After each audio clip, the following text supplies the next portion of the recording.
जयोरेदमं तितङ्करे जिणे वन्दे अरन्ते कितिसे च विषं गुरुभक्त्या वयं सार्धद्विपदितैवर्तिना वन्दामहे त्रिसङ्ख्यो नवकोटिमुनीश्वरान् इच्छामन्ते आर्यवती कौसगोकौतसालोच्यं सम्मणान् सम्मदंसन् समचारितयुक्ताणं पञ्चविहाचारणमायर्याणम् आयारादिसुद्राणोदेश्याणम् वज्झायाणं तिर्याणगुणपालयाणं सवसावणं नित्यकालमञ्चेमि पूजेमि वन्दामि नमन्सामि दुःखकौ कमकौ वैलाओ सुगैगमनं समायमनं जिनगुण संपत्तियो मज्जम। वंदाई माता जी, वंदाई। श्रुत भक्ति आचार्य भक्ति के साथ अपराह्नकालीन स्वाध्याय का प्रतिष्ठापना हुआ, यानी अब स्वाध्याय प्रारंभ हो रहा है। गोमट सार जीवकांड सार का स्वाध्याय आप लोग निरंतर 20 नवंबर से कर रहे हैं और आज नंबर है गाथा नंबर 14। मंगलाचरण से प्रारंभ करते हैं स्वाध्याय। सिद्धम शुद्धम पणमीय जिनेन्द्रवर्णेमि चंदमकलंकम गुणरयण भूषणोदयं जीवस्य परुवणं वोच्छम्। आचार्य श्री नेमिचंद्र सिद्धांत चक्रवर्ती की कृति है गोमट सार जीवकांड, जिसको उन्होंने गोमट राय राजा अर्थात चामुंड राय के निमित्त से रचा। उन्होंने गोमटेश्वर भगवान बाहुबली की प्रतिमा बनाई और उनका नाम गोमट था, तो इसलिए बाहुबली का नाम पड़ा गोमटेश्वर। और उनके निमित्त को लेकर के आचार्य नेमिचंद सिद्धांत चक्रवर्ती ने सठ खंडागम के ग्रंथ के सार को उन्हें समझाने के लिए गोमट सार जीवकांड और गोमट सार कर्मकांड नाम के ग्रंथ की रचना की। यह हमने गोमट सार जीवकांड स्वाध्याय के लिए लिया है। भव्यात्माओं, इस गोमट सार जीवकांड के अंदर कुल 734 गाथाएं हैं और उन 734 गाथाओं में बहुत विस्तृत वर्णन जीव द्रव्य का है। पूज्य गणनी ज्ञानमती माता जी ने उस जीवकांड के संपूर्ण ग्रंथ को आलोडन करके उसके सार रूप केवल 173 गाथाओं में गोमट सार जीवकांड सार नाम से हमें ग्रंथ संकलित करके दिया, जिसका स्वाध्याय चल रहा है। मुख्य रूप से इसमें जीव द्रव्य को बताने के लिए 20 प्ररूपणाएं कही हैं और प्ररूपणा का मतलब है विस्तार से कथन, प्ररूपित करना, वर्णन करना, वह प्ररूपणा है। गुण जीवा पज्जति पाणा सन्ना या मग्नाओ या उ ओगो विय कमसो बीसम तु परुवणा भणिदा। इन्हें 14 मार्गणा, 14 भेद रूप कही। गुणस्थान, जीव समास्त, पर्याप्ति, प्राण, संज्ञा और उपयोग और 14 मार्गणाएं, तो 14 और 6 20 हो गई। 20 प्ररूपणाओं को कहने की प्रतिज्ञा करके सबसे पहली प्ररूपणा उसमें जो है गुणस्थान, गुण जीवा का है ना, तो गुण माने गुणस्थान। गुणस्थान के 14 भेद किए, 14 भेद ही होते हैं। तो उनमें से मिथ्यात्व गुणस्थान, सासाधन गुणस्थान, मिश्र गुणस्थान और अविरत सम्यक दृष्टि गुणस्थान, इन 4 गुणस्थानों का स्वरूप आप समझ चुके हैं और ये भी उसका तथ्य जान चुके हैं कि हमें अनंतानुबंधी कसाय को समाप्त करके दर्शन मोहनी कर्म की 7 प्रकृतियों, यानी कि अनंतानुबंधी क्रोध मान माया लोभ, मिथ्यात्व, सम्यक मिथ्यात्व और सम्यक प्रकृति, इन 7 प्रकृतियों के उपशम से जो सादी मिथ्या दृष्टि को प्रथमोपशम सम्यक दर्शन होता है, उसको हम सब प्राप्त करके और पुनः अब क्षयोपशम सम्यक दर्शन में हम हैं। क्योंकि प्रथमोपशम सम्यक तो होने के बाद एक बार अंतर मुहूर्त के अंदर नियम से वो छूटता ही छूटता है। उसके बाद जीव चाहे तो मिथ्यात्व में चला जाए और चाहे तो वेदक सम्यक्त्व यानी क्षयोपशम सम्यक्त्व को प्राप्त कर लें। आपने जाना इसमें कि अविरत सम्यक दृष्टि, व्रत नहीं होते हुए भी सम्यक दर्शन का इतना प्रभाव रहता है कि उसकी मिथ्या दृष्टि जीव के समान अनर्गल चर्या नहीं होती और वह जीव जो है निच्चम कम्मक खमण हेदु, ये गाथा नंबर 10 में बहुत ही प्रमुख बात कही है, मुख्य बात, कि उसमें चल मलिन अगाध ये दोष लगते हुए भी उसको मिथ्या दृष्टि नहीं कह सकते, और वह सम्यक दर्शन नित्य ही कर्म के क्षपण का हेतु भी होता है।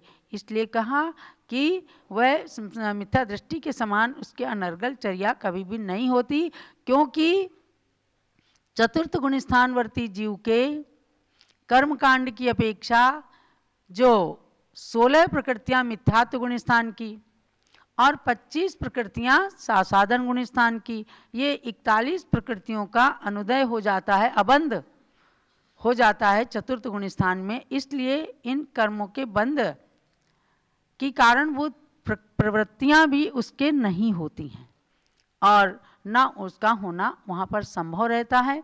इसलिए उनकी अंतरंग और बहिरंग प्रवृत्ति में नीचे के 3 गुण स्थान वालों की अपेक्षा बहुत बड़ा अंतर हो जाया करता है। इसलिए आप खुद भी समझना कि आप सब देवसास गुरु के सच्चे श्रद्धानी हैं, इसलिए चौथा गुण स्थान तो आपके पास है ही है। इतना समझ के चलना, ये मत सोचना कि हम सम्यक दृष्टि हैं कि मिथ्या दृष्टि, नहीं तो संशय में चले जाओगे, नहीं मिथ्यात्व में चले जाओगे।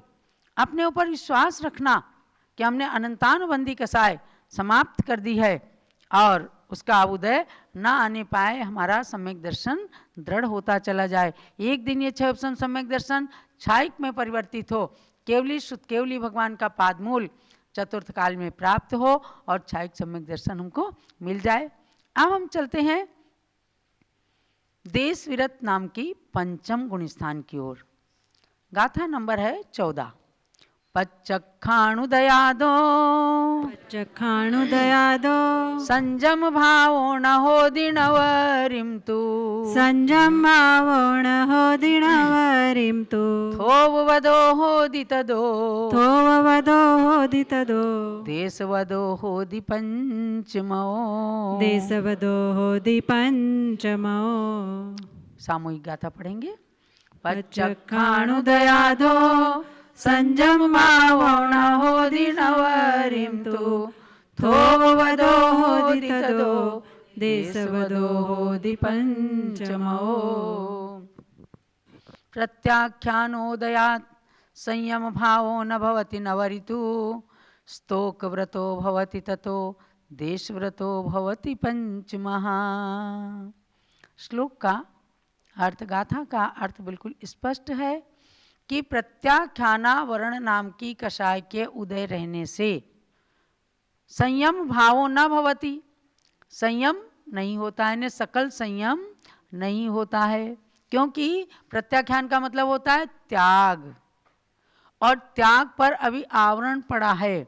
इसलिए प्रत्याख्यानावरण कषाय का उदय जब तक है तब तक सकल संयम को ग्रहण करने के भाव नहीं हो सकते। तब उस अवस्था में क्या है, यहाँ पर ये विशेषता है नवरिम माने, किंतु इसमें ये विशेषता है थोव बदो माने स्तोक व्रतो, यानी कि अप्रत्याख्यानावरण कषाय का उदय नहीं है वहाँ। अप्रत्याख्यानावरण कषाय कहाँ चली गई, चतुर्थ के अंत में खत्म हो गई। तो अप्रत्याख्यानावरण कषाय का उदय नहीं होने से यहाँ पर एक देश व्रत होते हैं, देश वदो होदि पंचमो। देश व्रत, एक देश व्रत होते हैं, यानी 5 पापों का एक देश त्याग हो जाता है। तो उनके जो है इस गुणस्थान का नाम इसलिए कहा 5वां देश व्रत नाम का गुणस्थान है, और इस गुणस्थान में रहने वाला देश व्रती कहलाता है, देश संयमी कहलाता है। यह आपको विशेष रूप से जानना है कि पंचम गुणस्थान में रह करके मनुष्य और तिर्यंचों का ही पंचम गुणस्थान बनता है। तो तिर्यंच भी जब सम्यक दर्शन को धारण करते हैं तो प्रायः सारी कथाओं में, कहानियों में आता है, चाहे सिंह हो चाहे हाथी हो, इन लोगों ने जब मुनिराज से सम्यक दर्शन को धारण किया तो साथ साथ में देश व्रत को भी धारण किया। उनकी भाषा हमें नहीं समझती तो क्या हुआ, लेकिन भाव उनके केवल ज्ञानी ने देखा तो बताया कि तिर्यंच और मनुष्य 2 ही हैं जिनके 5वां गुणस्थान हो सकता है। अब तिर्यंचों के उससे आगे नहीं हो सकते, लेकिन मनुष्यों के उससे आगे के गुणस्थान भी होते हैं। तो प्रत्याख्यान शब्द का अर्थ समझना, पूर्ण त्याग और सकल संयम। पूर्ण त्याग से ही, 5 पापों के पूर्ण त्याग से ही सकल संयम होता है। इसलिए उसको आवृत करने वाली, उसके ऊपर आवरण डालने वाली कषाय जो है उसका नाम है प्रत्याख्यानावरण। आवरण का मतलब है ढकना, यानी त्याग के ऊपर अभी आवरण पड़ा है। तो उस एक देश व्रत नाम के इस उच्चारण से ही स्पष्ट हो जाता है कि पंचम गुणस्थान में 5 पापों का एक देश त्याग होता है। घर में रहने वाले श्रावक श्राविकाओं को ये गुणस्थान हुआ करता है। इसलिए गुणस्थान की श्रृंखला में हमने आपको ये पंचम गुणस्थान की बात आज बताई है।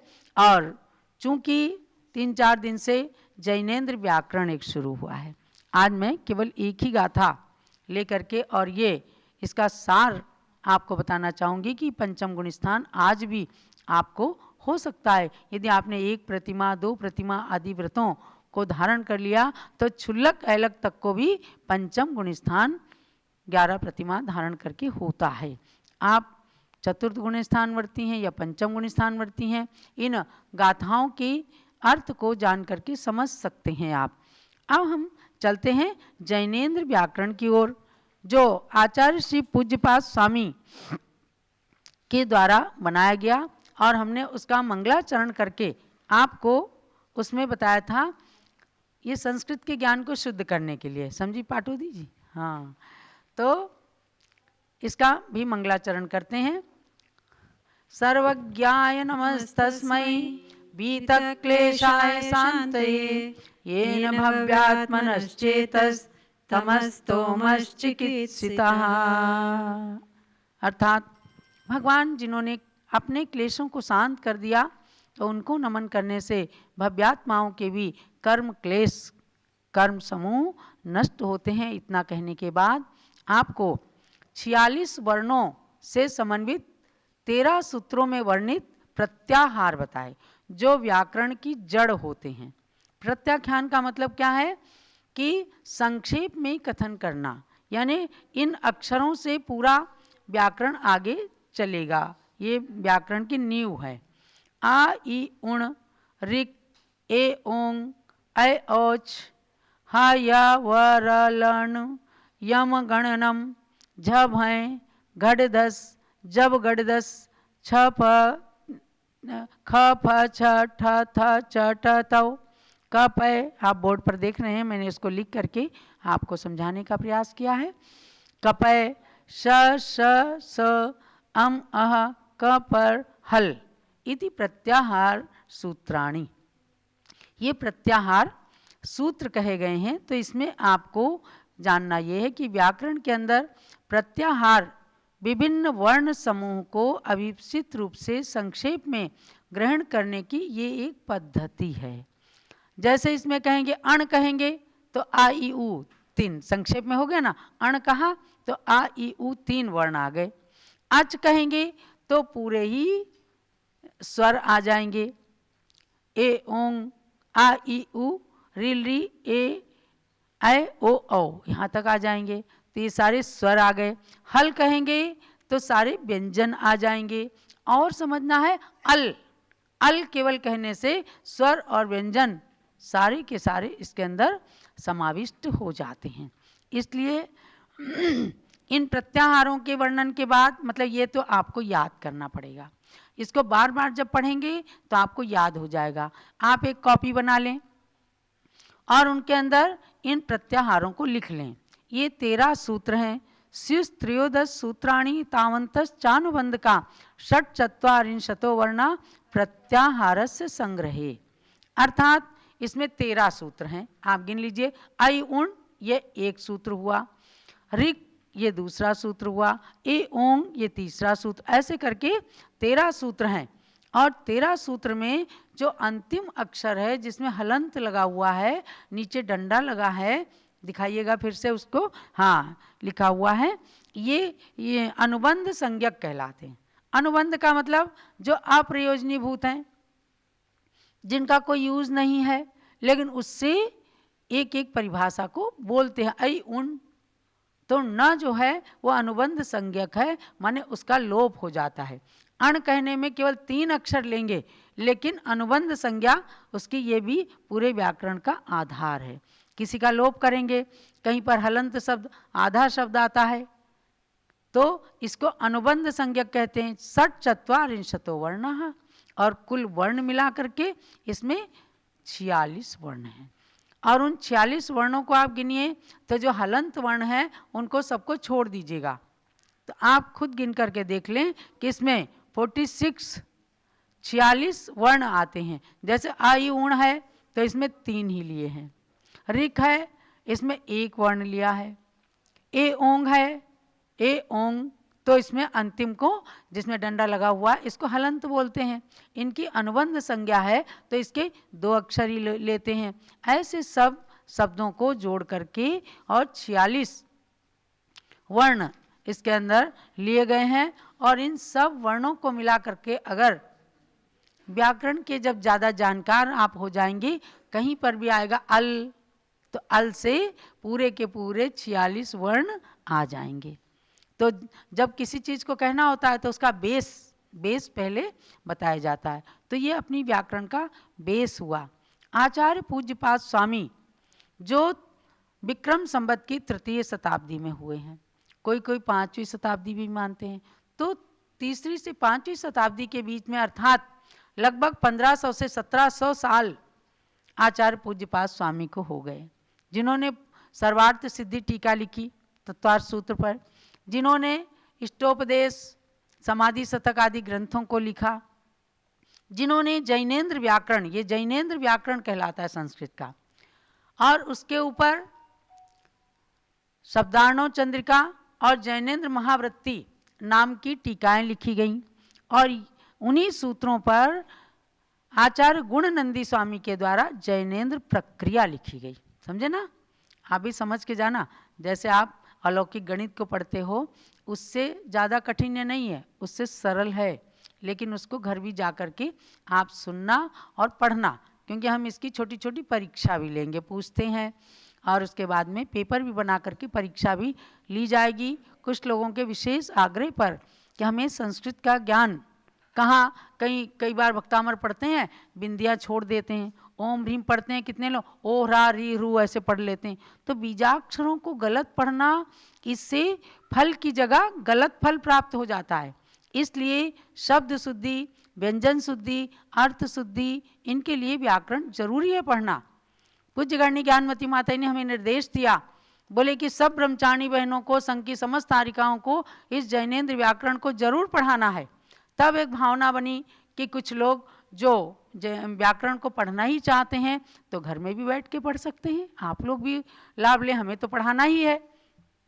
इसलिए अपने आचार्य पूज्यपाद स्वामी की प्रामाणिक व्याकरण को चयन किया, और इस जैनेन्द्र प्रक्रिया कि गुणनंदी स्वामी ने जो टीका की है, इसका हिंदी अनुवाद पूज्य गणनी ज्ञानमती माता ने किया। आप समझ सकते हैं कि ज्ञानमती माता का कितना अच्छा संस्कृत का बेस है, क्योंकि इन्होंने नियमसार ग्रंथ की साद्वात चंद्रिका टीका लिखी संस्कृत में, उसकी हिंदी भी की, संस्कृत टीका पूरी कुंद आचार्य की सारी गाथाओं पर टीका लिखी। 60 खंडागम के 6841 सूत्रों पर इन्होंने 3200 पेज की संस्कृत टीका लिखी, सिद्धांत चिंतामणि टीका,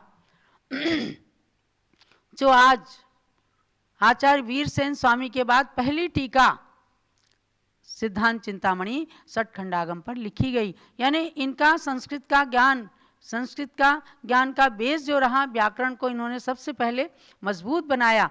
और उसके बाद स्तुतियाँ तो कितनी, सैकड़ों स्तुतियाँ संस्कृत की लिख दी, एक अक्षर से लेकर 32 अक्षर तक के छंदों में कल्याण कल्पतरु स्तोत्र लिख दिया। तो महानुभावों, मेरे प्यारे भाइयों बहनों, हम इतना नहीं कर सकते और इतनी लालच भी नहीं रखना है हमें कि हम जल्दी जल्दी खाली हम लिखने ही लग जाएं।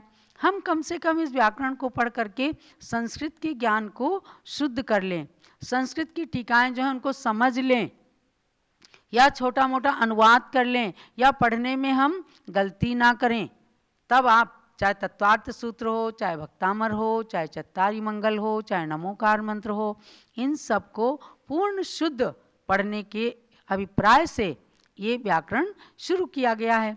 तो अब इसमें हमने जब आपको ये बता दिया इस श्लोक के माध्यम से कि 13 सूत्र हैं, 46 वर्ण हैं और 13 ही अनुबंध संज्ञक हैं, इसको आपको जानना। अब आगे क्या कहा गया, ये सभी वर्ण अल कहलाते हैं। अल मतलब आ पहला अक्षर और ल हलंत अंतिम अक्षर, उसके अंदर पूरे 46 वर्ण अपने आ जाते हैं, इसलिए इनकी अल संज्ञा भी दे दी है। अब अगला पहला सूत्र चालू होता है, सात्मे तादिहि, सात्मे तादिहि, सात्मे तादिहि, सात्मे तादिहि। इस सूत्र का अर्थ है कि इत के साथ उच्चारण किए गए वर्ण अथवा समुदाय आदि से लेकर मध्य में आने वाले सभी वर्ण को अपने साथ ग्रहण करने वाले होते हैं। यानी अल का अर्थ बता दिया कि इसमें इत माने अनुबंध संज्ञक जो हैं उनका लोप, इत माने जिनका लोप होता है। ये कुछ चीज़ें व्याकरण के कोड वर्ड हैं, जैसे एडवोकेट्स के कोड वर्ड्स होते हैं ना, तो ऐसे ही व्याकरण का कोड वर्ड है। तो इसमें जैसे अयुण है तो न की इत संज्ञा, अनुबंध उनका लोप हो गया, तो इत के साथ फिर बीच के जो वर्ण हैं इत के साथ उच्चारण किए गए तो समुदाय से लेकर के मध्य में आने वाले सभी वर्णों को अपने साथ में ग्रहण जो करते हैं उनकी इत संज्ञा है। तो सात्मे तादि एक सूत्र, पहला सूत्र जरूर याद कर लेना। मंगलाचरण तो रोज रोज पढ़ोगे, याद हो जाएगा, लेकिन आपको पहले प्रत्याहार के 13 सूत्र याद करने हैं। उसके बाद उसकी परिभाषा जानना है कि इसमें 13 सूत्र, 46 वर्ण और 13 अनुबंध संज्ञक हैं। उसके बाद अब ये सूत्र आया पहला, सात्मे तादिहि, तो इसका अर्थ यही हो गया कि जिनकी इत संज्ञा है, जिससे लोप होते हैं, जो अंतिम शब्द, अंतिम अक्षर, उनके अंदर बीच के सारे वर्ण समाविष्ट हो जाते हैं। तो अपने अंदर ग्रहण करने वाले वर्णों को लेकर के जो चलते हैं तो उनका लोप भी हो जाता है, लेकिन वो अपनी समुदाय को कह भी देते हैं। ऐसा इस सूत्र का अर्थ हुआ। अब आगे कहते हैं इत संज्ञा किसकी होती है, इत संज्ञा का मतलब क्या है, तो अब इसका वर्णन हम कल करेंगे, क्योंकि एक एक सूत्र ही आपके लिए पहले याद करना जरूरी है। और ये 13 सूत्र भी जो हमने बताए हैं उनको भी हम आपको याद करवाएंगे। फिर ज़रूरत होगी तो कभी 2 सूत्र 3 सूत्र भी लेंगे, लेकिन माता जी का निर्देश हुआ है कि आप एक एक सूत्र पढ़ाओ, सब लोग याद करें, क्योंकि व्याकरण को लोग कहते हैं लोहे का चना। तो लोहे का चना चबाना कठिन होता है, लेकिन आप इसको लोहे का चना मान के मत करना अध्ययन, आप इसको मानना कि हलवा है और इस हलवे को हमें गले के नीचे उतारना है, और जब उसके अंदर आप पारंगत हो जाएंगे तो सोचेंगे कि हमने जीवन के अंदर कुछ अध्ययन कर लिया। अब जैसे नमोकार मंत्र का उच्चारण करते हैं तो कितने लोग नमो रंताण, नमो सिद्धाण, नमो आयरण, नमो ज्ञान, नमो लोहे सवसाणु, अरे आप इतनी जल्दी करते हो तो उसमें उज्झाणम का कई बार तो ऊ तो लोग छोड़ ही देते हैं, साहुणम में साहुणम ऐसे कह देते हैं। तो उच्चारण शुद्ध होना चाहिए। सम्यक दर्शन ज्ञान चारित्राणी बड़ी ई बोल देते हैं, मोक्ष मार्गा में विसर्ग ठीक से नहीं बोलते, कहीं अनुस्वार को ठीक से नहीं बोलते। ये शब्द शुद्धि है। जो ऊपर बिंदी होती है उसको अनुस्वार कहते हैं, जो बगल से 2 बिंदी होती हैं उसको विसर्ग कहते हैं। इनका अपना उच्चारण का तरीका होता है। इसलिए अपने मुख की शोभा क्या है कि शब्दों का अच्छे से उच्चारण करना, भगवान की स्तुति करने में, गुरु की स्तुति करने में, पूजा करने में शुद्ध उच्चारण के अभिप्राय से इस व्याकरण को आप तो आप व्याकरण में जरूर हो सकेंगे, के कभी करेंगे। हमें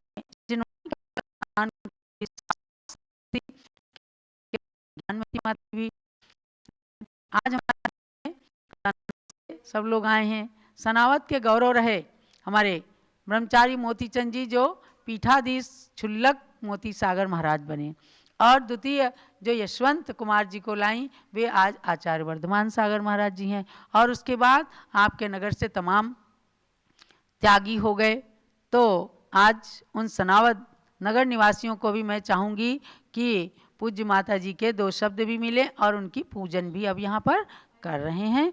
तो अब आचार्य श्री शांति सागर महाराज, आचार्य श्री वीर सागर महाराज का अर्घ चढ़ा करके और दिया उधर कागज दिया, चलो अर्घ चढ़ाने पहले, फिर बड़ी माता की पूजा करते हैं। प्रथमाचार्य शांति सागर के पद में पूज्य बड़ी माता का पहले माता के सुनो, बड़ी माता के पास माइक लगाओ। ओम नमः सिद्धेभ्यः, ओम नमः सिद्धेभ्यः, ओम नमः सिद्धेभ्यः, ओम नमः सिद्धेभ्यः। नमो अरिहंताणं, नमो सिद्धाणं, नमो आयरियाणं, नमो वज्रायाणं, नमो लोये सबसाहुनम। ईस्वी सन 1967 का चातुर्मास सनावद में हुआ और उस समय की घटना याद आ जाती है कि इंदौर के टक्कर में हुआ। इंदौर की समाज चाहती थी ये चातुर्मास हमारे यहाँ हो। उस समय हम इंदौर में थे और सनावद के लोग चाहते थे और काफ़ी आपस में चर्चाएं चल रही थी दोनों ग्रुप में। दोनों ग्रुप बहुत ही सक्रिय होकर निवेदन कर रहे थे और उसमें जो है हमारे सर सेठ हुकुमचंद के परिवार के सभी प्रमुख लोग जो है एकत्रित हुए थे और उन्होंने कहा कि आज तक हम लोग यहाँ इंदौर में 6 गोट हैं, 6 गोटों के लोग एक साथ सम्मिलित नहीं हुए हैं, लेकिन आपके चौमासा कराने के लिए हम लोग सम्मिलित हुए हैं। केवल हम आपसे सैद्धांतिक प्रवचन चाहते हैं। सैद्धांतिक प्रवचन की अपेक्षा हम चाहते हैं यहाँ पर चातुर्मास आपका हो जाए। अब मैंने कह दिया कि आचार्य शिव सागर जी महाराज की आज्ञा ले आओ, उनकी आज्ञा जहाँ के लिए होगी वहाँ हो जाएगा। अपने ऊपर से मैंने टाल दिया, हम कोई निर्णय नहीं कर पाए। बहुत ज़्यादा आपस में दोनों में भावनाएं थी और आचार्य श्री के ऊपर हमने निर्णय दे दिया। योगायोग से सनावद के लोग आचार्य श्री के पास पहुंच गए। आचार्य श्री उस समय उदयपुर में थे और वहाँ पहुंच करके निवेदन किया और आचार्य श्री ने उस समय ब्रह्मचारी से एक पत्र लिखा दिया कि सनावद में चातुर्मास कर लें। और उसी समय 10 मिनट बाद इंदौर के लोग पहुंच गए